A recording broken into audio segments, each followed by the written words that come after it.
The thief cometh not but for to steal, to kill, and to destroy. He comes to steal. He comes to loot.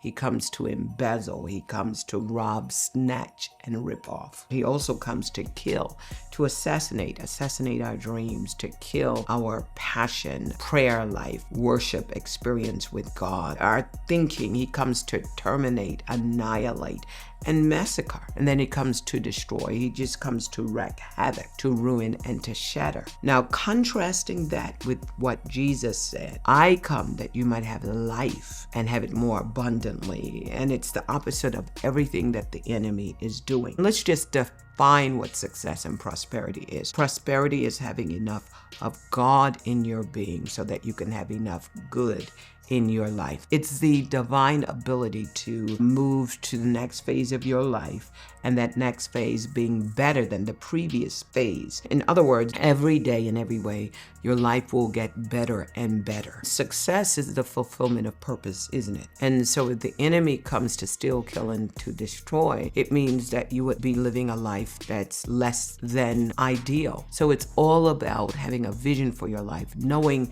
that you have meaning, you have significance, you are here for a purpose for such a time as this. And this is what life is all about, isn't it? Not just surviving or struggling, but succeeding as well. Let's just start with the life book. And the life book that we're talking about is the Bible. It's the Bible that we read. Thank God we have electronic Bibles now, and we also have physical Bibles. But it come that you may have this life book, which is the book of books. Now, books are there to enhance you intellectually, spiritually, professionally, socially, relationally. The books are there to enhance you, to build capacity, to empower you. But this is the book of books. It will enhance you at the next level. It takes empowerment and it puts it on steroids. This is a book of books. And if you look at this book very quickly and very simply, the book is divided into Old Testament and New Testament, from Genesis to Revelation, and just breaking it down. If you want to know how to begin again, how to innovate, how to start afresh, how to start anew, you're going to read the book of Genesis. If you want to know how to be deliberate, how to be liberated, how to live free, read the book of Exodus. Whom the Son sets free is free indeed. And if you want to know how to live a life of holiness, how to be set apart for God's use, read Leviticus, because in that book, you'll be reading about how God established a way for his people to be holy. If you want to know how to navigate life wilderness, and boy, we do have our wilderness moment.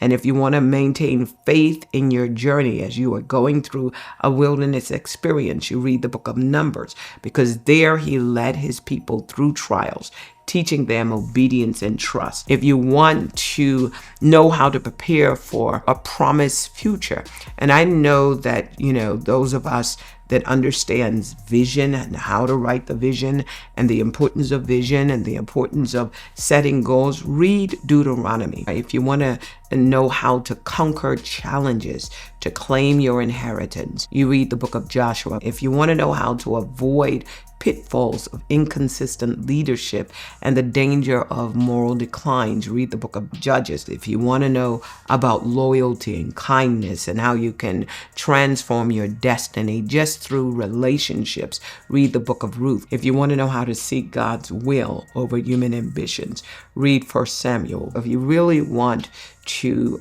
make sure that you're living a life of morality where you have ethical and moral leadership, you're going to read the book of 2 Samuel. In the book of 1 Kings, you read how compromise can lead to kingdom's downfall. If you want to know how to be persistent in obedience, because this book shows you the downfall that happens with persistent disobedience that leads to destruction, and how God's people experience the full weight of rebellion. So you'll be able to read what rebellion does within citizenry. It's one thing for you to protest, and it's yet another thing for you to be rebellious.